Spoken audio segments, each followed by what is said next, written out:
is Ryan Miller, and for the past 15 years, I've helped hundreds of people to raise millions of dollars for their funds and for their startups. If you're serious about raising money, launching your business, or taking your life to the next level, this show will give you the answers so that you too can enjoy your pursuit of making billions. Let's get into it. If you're an investor into companies that run on the cloud, you know how expensive this can be. It erodes your returns and robs you of working capital. Well, not anymore. My next guest has spent her career on helping private equity and venture capital investors to reduce costs and maximize the returns in their portcos so that you too can enjoy your pursuit of making billions. Here we go.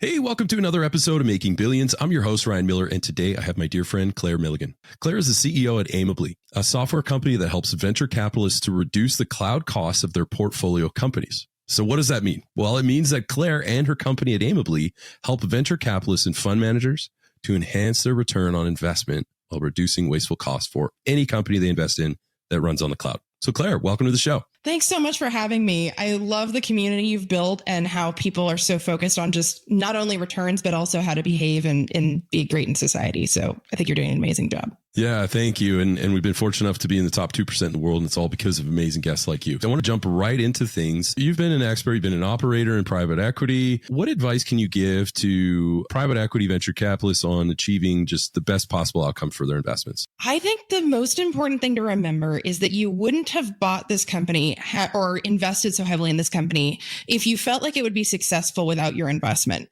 So in order to create results, you've got to kind of think of it like a puzzle being put together to generate a really interesting combination of changes. So mastering the industry as a fund manager seems a little kind of funny because you're in charge of the money and you've got operators inside. The operators need to know your advice to them makes sense for their industry. So number one, I'd say is mastering the industry. And then number two is to think about cash. A lot of times with the moment we invest, we talk about like, oh, we got all this money, we can buy whatever we want.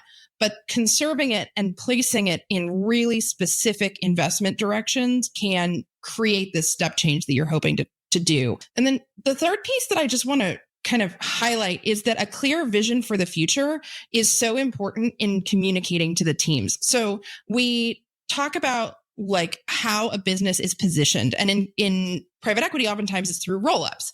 You're going to have an acquisition over here and an acquisition over there, and those people are going to come together and start working together. Well, it's up to you as a leader, as a fund manager above all of this, to consider what you want to have come out of these different businesses that are coming together. And I'll give you an example.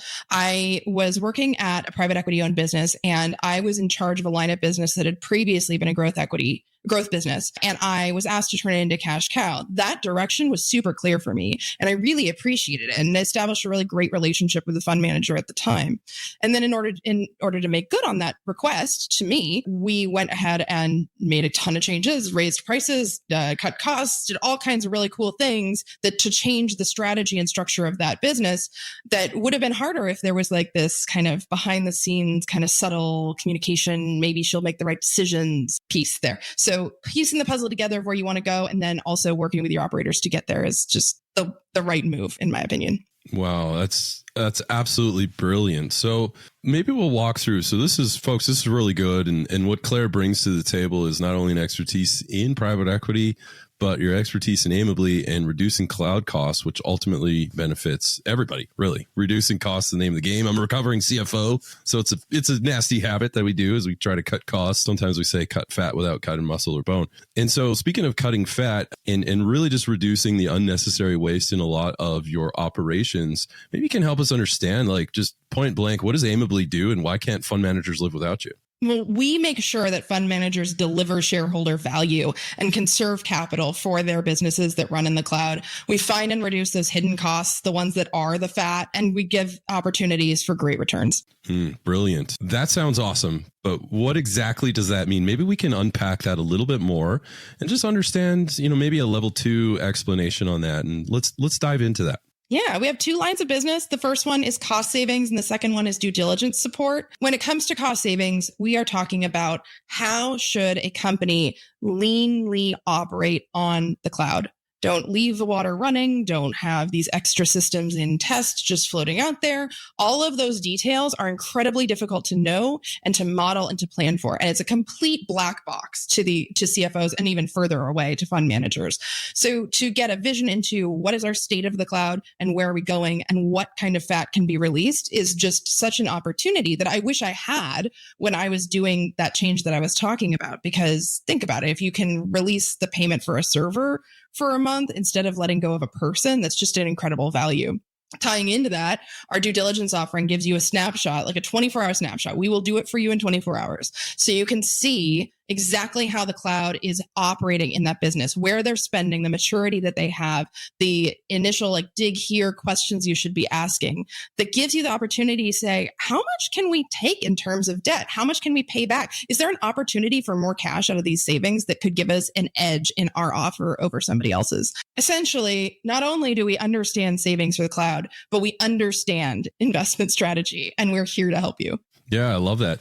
And with the cost savings, do you have a range on what some investors can expect? Yeah, that's a great question. We've never found less than 20% savings. A job we just finished this week, we found 88%, and our running average right now is just south of 45. Wow. So a 45% cost savings on any line item, especially as significant as cloud costs, absolutely phenomenal. That is, I could see how private equity firms definitely love you. Yeah. And at technology businesses, it's the second biggest line item to personnel. So this is critical. This is absolutely critical. And, you and I, we've spoken, we've gotten to know each other for a little bit here. And, you've mentioned something, and I'd love for you to speak on this, is you said, often there's this perception that cloud costs are what they are. And obviously you have a whole business that challenges that notion. How do you negotiate some of these things? What are some of the areas that maybe people should look out for that you can help them specialize in? Because cloud cost is very nebulous, but like I've never heard of that. I am definitely, admittedly, one of those people who just thought cloud costs are what they are.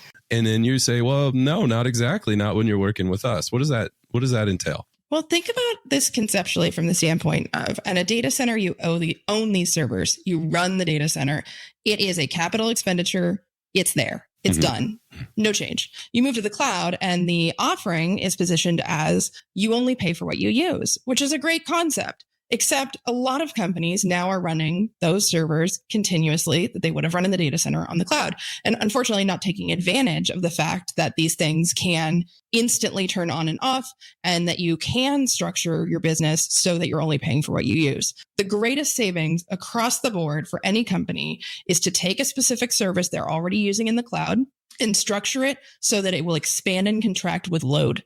So more customers sign on, the server gets bigger. More customers sign on, multiple servers get added. Same thing with these cool technologies like caching and search and structured search and AI technologies and all of these things. They all have aspects where they expand and contract. And it's not that hard to do that. And that's like the really clear area where to go. But also you're inheriting these engineering teams that know what they know and did it the way they did it. So you have to have somebody come in that can give them a graceful exit to say, here you are, here's the tools that you need to make you look like a rock star and you can get it done. And all of a sudden they've leveled up. And now when they get their next job, they have a much broader range of capabilities themselves as well.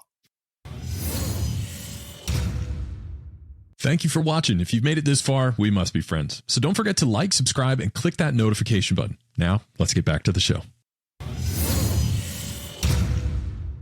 Brilliant. Wow. So, when people are starting out in this industry, you've been a beginner before, I've been a beginner before, and some people listening right now, whether they're an emerging fund manager or starting their own cloud-based business, either way, especially private equity and venture capital, what advice can you give to beginners on just what are some things you recommend that they need to look out for? So my perspective comes from having been an operator under the ownership of private equity. And I know your audience is all about the fund managers. So my perspective on this is going to be to try to turn around the mirror a little bit and to say, look, we all know, or maybe we don't, but I assert that your success lives and dies by the operating model.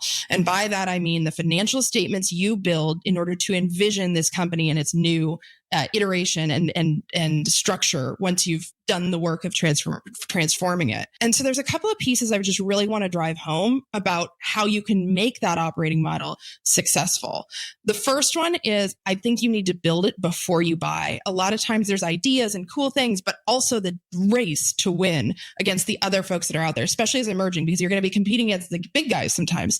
So you have to make your offer better. But if you don't have a plan of where you're going to go, you lose all this time to make that investment good.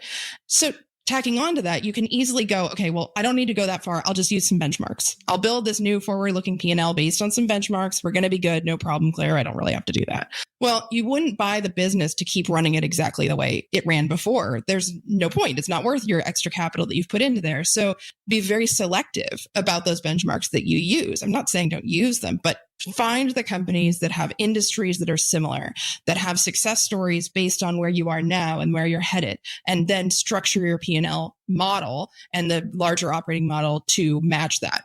Then once you've got it, here's my third point, you have to communicate it. There's this belief that if I've got this vision that this company is going to lose all its costs and increase all its revenue, I couldn't possibly tell my CTO at this company because he can't know that he's going to lose his job or even his team, and there's an incredible amount of inertia in these companies. When they receive a new round of investment, they're super excited. They think what they did was amazing and they should keep on doing it. So it needs an incredible amount of communication to say, you guys did great. You were headed in this direction.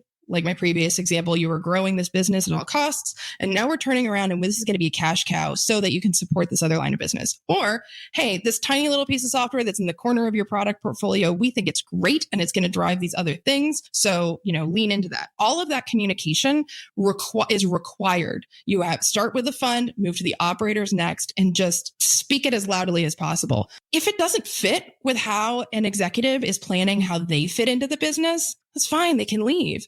And that's okay because you don't want to be fighting this person for years, hoping that they get your insinuations of what you want out of the business. So be transparent. I love it. Part of this show, as we round third base and take it home, to use a baseball analogy, I'm just curious if you have any competitive advantages that you can leave behind. So to summarize all of your experience, what's some of the most important things that you can advise our listeners today? I cannot underscore more the importance of authenticity. Part of that is going out and communicating to everyone. You have to be able to communicate it with your authentic self. I often am a mentor of rising executives. And there's one woman that stands out in my mind that I always think of when I talk about authenticity. I became friends with her outside of work. And in work, she presented in this very professional way, beautiful hair, beautiful makeup, all the right clothes. She was in sales. It was a great fit. Outside of work, she had her hoops, she had her braids, she had her long nails. She was an awesome and very opinionated and wonderful woman. And she had changed herself in the professional world so as not to get called out as the angry Black woman. And unfortunately, when she had an opinion, then people started falling into those tropes. So my belief is that part of authenticity is to say, what am I going to get called out for? What do I think the traps are that I might fall into, that people might judge me for? And let everyone see them ahead of time. Then they're not the traps. Then they're not the things that people are going to catch you on. And it will become as no surprise that this woman was loud and had an opinion because she's a rock star and we hired her for a reason. So authenticity is not just like, hey, be kind, be a good human, but it's like a proactive decision to reveal parts of yourself more than you may necessarily in order to pave the way for your success. Brilliant. So as we wrap things up, is there anything else you'd like to say? Any closing remarks or ways people can reach out to you to connect with you? Okay. So for this podcast, I did something that I don't necessarily always do. We have a white paper that my team came up with that is all about creating value in the cloud. It is literally our playbook to how we reduce cloud costs at private equity owned businesses. And it's available at aimably.com, which is AIMABLY.com. And it's /making billions. You do that, it's straight to that white paper, and you can follow all of our tricks on your own. You don't even need to talk to us, but if you need some advice, just give me a call. All right, brilliant. So we got a gift. This is awesome. So please reach out to that website that we flashed across your screen here, and we'll be able to help you out. So just to summarize everything that Claire mentioned on that advice, building the P&L based on benchmarks can sometimes be a mistake, right? Business as usual. So don't let business as usual push you into you being that way. Don't be afraid to innovate and work with people like Claire to help you on that rise. The second thing you mentioned is build your operating model before you buy. And then number 3 is once you buy a company, if you're in private equity or venture capital, communicate that operating model up and down the chain. And then, of course, my favorite, number 4, be authentic, be yourself, and you too will be well on your way in your pursuit of making billions.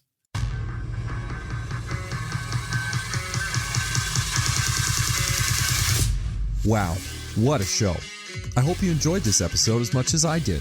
Now, if you haven't done so already, be sure to leave a comment and review on new ideas and guests you want me to bring on for future episodes. Plus, why don't you head over to YouTube and see extra takes while you get to know our guests even better. And make sure to come back for our next episode where we dive even deeper into the people, the process, and the perspectives of both investors and founders. Until then, my friends, stay hungry, focus on your goals, and keep grinding towards your dream of making billions.